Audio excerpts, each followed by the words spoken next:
এক নম্বরে নবুয়তের প্রতি বিশ্বাস স্থাপন করতে হবে। 2 নম্বরে তার মর্যাদা এবং ভালোবাসার উপর বিশ্বাস স্থাপন করতে হবে। 3 নম্বর তার আনুগত্য এবং অনুসরণের প্রতি বিশ্বাস স্থাপন করতে হবে। একটু জোরে বলেন না সুবহানাল্লাহ। মা কানা মুহাম্মাদুন আবা আহাদিম মির রিজালিকুম ওয়ালাকিন রাসূলুল্লাহি ওয়া খাতামান নাবিয়্যিন। মুহাম্মদ তোমাদের মধ্যে কোনো পুরুষের পিতা নয়, মুহাম্মদ তোমাদের মধ্যে কোনো পুরুষের পিতা নয়, বরং তিনি আল্লাহর রাসূল এবং শেষ নবী। আল্লাহ সর্ব বিষয়ে সর্বজ্ঞ। বলেন সুবহানাল্লাহ। আল্লাহ রাব্বুল আলামিন এই আয়াতের মধ্যে সুস্পষ্টভাবে ঘোষণা দিয়ে দিলেন তিনি আল্লাহর রাসূল এবং শেষ নবী। তারপরে আর কোনো নবী রাসূল পৃথিবীতে আসবে না এবং তারপরে আর কোনো নবুয়ত হবে না। তিনি নবুয়তের পরিসমাপ্তি ঘটিয়েছেন। বলেন সুবহানাল্লাহ। ইসলামের 5টি রুকনের প্রথম রুকন হচ্ছে এই কথার সাক্ষ্য দেওয়া, লা ইলাহা ইল্লাল্লাহু মুহাম্মাদুর রাসূলুল্লাহ। একটু জোরে বলেন না সুবহানাল্লাহ।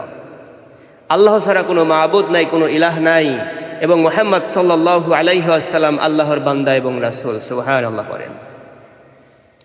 অন্য হাদিসের মধ্যে রাসূলুল্লাহ সাল্লাল্লাহু আলাইহি ওয়াসাল্লাম বলেন, মা মিন ইনদি ইয়াশহাদু আন লা ইলাহা ইল্লাল্লাহু ওয়া আন্না মুহাম্মাদান আবদুহু ওয়া রাসূলুহু ইল্লা হারামাল্লাহু আলান নার। সুবহানাল্লাহ বলেন।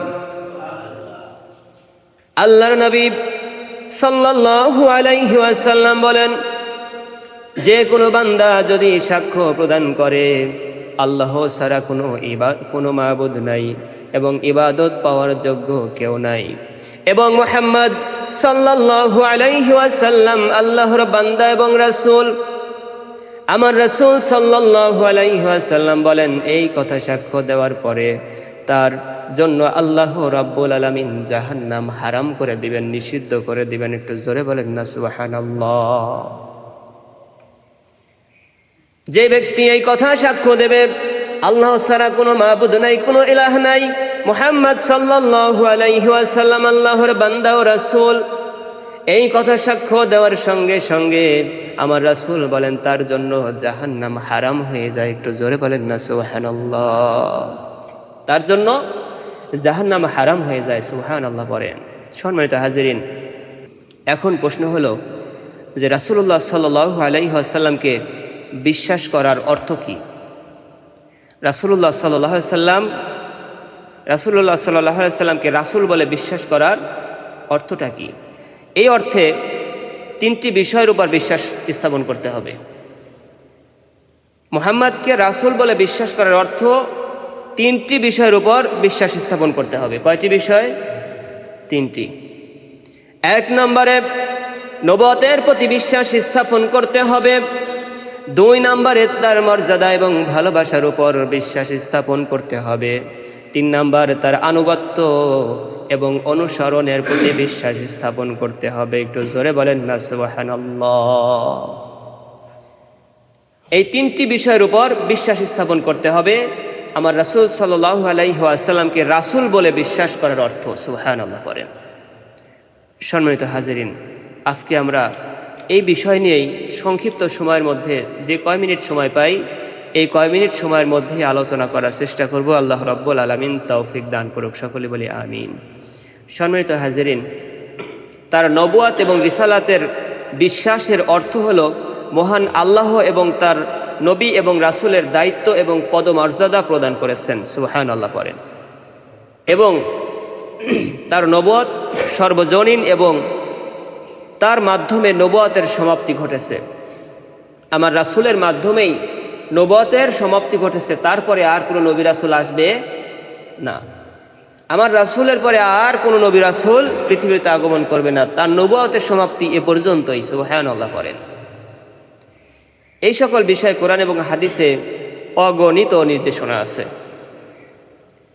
পবিত্র কোরআনুল কারীমের সূরা সাবার 28 নং আয়াতের মধ্যে আল্লাহ রাব্বুল আলামিন জানিয়ে দিয়েছেন, ওমা আরসালনাকা ইল্লা কাফাতাল লিন্নাসি বাশীরাও ওয়া নাযীরা।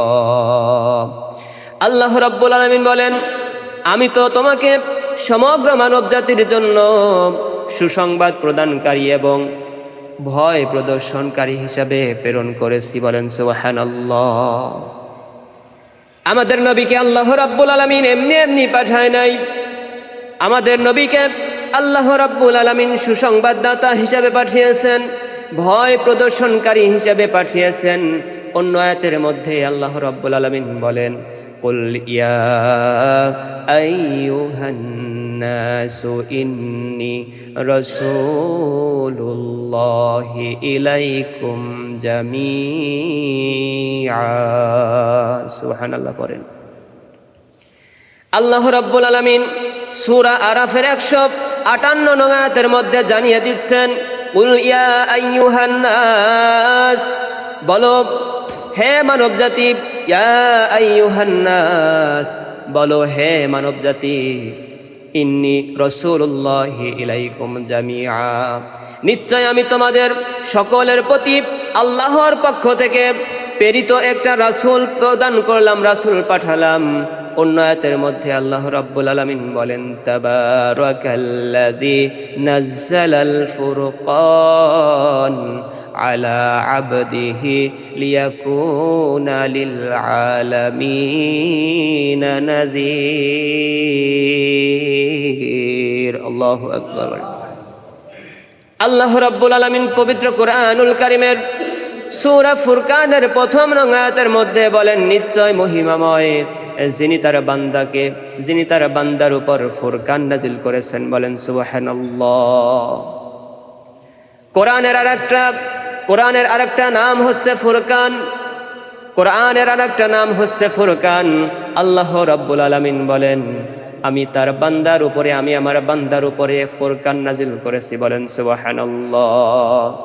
যেন তিনি সমস্ত সৃষ্টি জগতের জন্য ভয় প্রদর্শনকারী হতে পারেন। এই কোরআনের মাধ্যমে তিনি আমাদেরকে ভয় দেখাতে পারেন, জাহান্নামের ভয় দেখাতে পারেন। একটু জোরে বলেন না সুবহানাল্লাহ। অন্যত্র আল্লাহ রাব্বুল আলামিন পবিত্র কোরআনুল কারীমের মধ্যে জানিয়ে দিয়েছেন, ওমা আরসালনাকা ইল্লা রাহমাতাল লিল আলামিন। আল্লাহু আকবার। আল্লাহ রাব্বুল আলামিন পবিত্র কোরআনুল কারীমের মধ্যে জানিয়ে দিচ্ছেন, ওমা আরসালনাকা ইল্লা রাহমাতাল লিল আলামিন, নিশ্চয় আমি আপনাকে সৃষ্টি জগতের রহমত স্বরূপ প্রেরণ করেছি। বলেন সুবহানাল্লাহ। এই আয়াতের মধ্যে আল্লাহ রাব্বুল আলামিন শুধু মুসলমানদেরকে বলেন নাই, শুধু বাংলাদেশকে বলেন নাই, শুধু ভারতকে বলেন নাই, গোটা পৃথিবীর রহমত স্বরূপ পাঠালেন এবং এই আয়াতের মধ্যে বলে দিলেন, সমস্ত সৃষ্টি জগতের জন্য করুণা স্বরূপ এবং রহমত স্বরূপ প্রেরণ করেছি। বলেন সুবহানাল্লাহ। এই আয়াত থেকে আমরা বুঝতে পারি যে আমার রাসূলকে আল্লাহ রাব্বুল আলামিন শুধুমাত্র মুসলমানদের জন্য তৈরি করেন নাই, শুধুমাত্র আমাদের বাংলাদেশিদের জন্য পাঠান নাই, শুধুমাত্র ভারত পাকিস্তানদের জন্য পাঠান নাই, শুধুমাত্র ইরান ফিলিস্তিনের জন্য পাঠান নাই। আল্লাহ রাব্বুল আলামিন আমাদের নবীকে, আমাদের রাসূলকে তামাম সৃষ্টি জগতের কল্যাণ স্বরূপ, সৃষ্টি জগতের রহমত স্বরূপ আমাদের কাছে পাঠালেন। একটু জোরে বলেন সুবহানাল্লাহ। এরপরে কোরআনুল কারীম সুস্পষ্ট এবং দ্ব্যর্থহীনভাবে বারবার জানিয়ে দিয়েছেন, হে মুহাম্মদ, বিশ্বের সকল মানুষের জন্য, উপরন্ত সৃষ্টি জগতের জন্য আমি আপনাকে রাসূল স্বরূপ প্রেরণ করেছি। বলেন সুবহানাল্লাহ। তামাম সৃষ্টি জগতের রহমত বরকত স্বরূপ আমার রাসূল সাল্লাল্লাহু আলাইহি ওয়াসাল্লাম আমাদের মধ্যে এসেছেন। অগণিত হাদিসেও রাসূলুল্লাহ সাল্লাল্লাহু আলাইহি ওয়াসাল্লাম বারবার এই ঘোষণা দিয়েছেন। এভাবে আমরা দেখেছি মুহাম্মদ সাল্লাল্লাহু আলাইহি ওয়াসাল্লাম রাসূলুল্লাহ সাল্লাল্লাহু আলাইহি ওয়াসাল্লাম বিশ্বাসের অবিচ্ছেদ্য অংশ হিসাবে একজন মুসলিমকে অবশ্যই বিশ্বাস করতে হবে যে আমাদের রাসূল সাল্লাল্লাহু আলাইহি ওয়াসাল্লাম আল্লাহর বান্দা এবং রাসূল। বলেন সুবহানাল্লাহ। সম্মানিত হাজিরিন, আল্লাহ রাব্বুল আলামিন পবিত্র কোরআনুল কারীমের মধ্যে আরেক জায়গা ঘোষণা দিয়েছেন, মা কানা মুহাম্মাদুন আবা আহাদিম মির রিজালিকুম ওয়ালাকির রাসূলুল্লাহি খাতামান নাবিয়্যিন ওয়া কানা আল্লাহু বিকুল্লি শাইইন আলীমা। আল্লাহু আকবার বলেন। আল্লাহ রাব্বুল আলামিন সূরা আযহাবের 40 নং আয়াতের মধ্যে জানিয়ে দিচ্ছেন, মা কানা মুহাম্মাদুন আবা আহাদিম মির রিজালিকুম ওয়ালাকির রাসূলুল্লাহি ওয়া খাতামান নাবিয়্যিন। মুহাম্মদ তোমাদের মধ্যে কোনো পুরুষের পিতা নয়, মুহাম্মদ তোমাদের মধ্যে কোনো পুরুষের পিতা নয়, বরং তিনি আল্লাহর রাসূল এবং শেষ নবী, আল্লাহ সর্ব বিষয়ে সর্বজ্ঞ। বলেন সুবহানাল্লাহ। আল্লাহ রাব্বুল আলামিন এই আয়াতের মধ্যে সুস্পষ্টভাবে ঘোষণা দিয়ে দিলেন তিনি আল্লাহর রাসূল এবং শেষ নবী, তারপরে আর কোনো নবী রাসূল পৃথিবীতে আসবে না এবং তারপরে আর কোনো নবুয়ত হবে না, তিনি নবুয়তের পরিসমাপ্তি ঘটিয়েছেন। বলেন সুবহানাল্লাহ।